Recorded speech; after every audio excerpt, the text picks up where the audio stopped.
ঈদের ছুটি শেষে রাজধানীতে ফিরতে শুরু করেছেন নগরবাসী। সকাল থেকে লঞ্চঘাট, বাস টার্মিনাল ও রেল স্টেশনে কর্মজীবী মানুষের ভিড়। পরিবার পরিজনের সঙ্গে ঈদের আনন্দ শেষে আবারও জীবিকার তাগিদে কর্মস্থলে ফিরছেন তারা।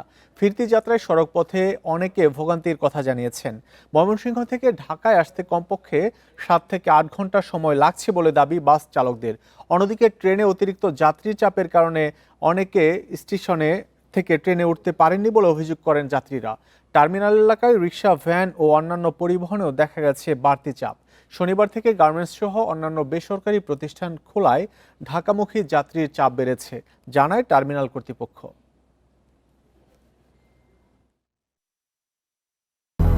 200-র বেশি সার্ভিস ও ফিচারে লেনদেনের সব বিকাশ অ্যাপে সম্ভব। খারাপ লাগছে, তবুও কাজের জন্য আসতেই হবে। 7 দিনের ছুটিতে গিয়েছিলাম, আজকে শেষ করে আসছি। এমনি ওইরকম কোনো অসুবিধা নেই, বাট যেহেতু ঈদের তো সবারই অফিস শুরু হবে, তো যার কারণে একটু রাশ ছিল আর কি। এত বেশি ঝামেলা পোহাতে হয়নি। বিআইডব্লিউটিএ ট্রলির ব্যবস্থা ছিল, আমাদের জন্য এটা অনেক সুবিধাজনক হয়েছে। কষ্ট হইলেও গ্রামে সবার সাথে ভালোই লাগছে ঈদ কাটাইতে।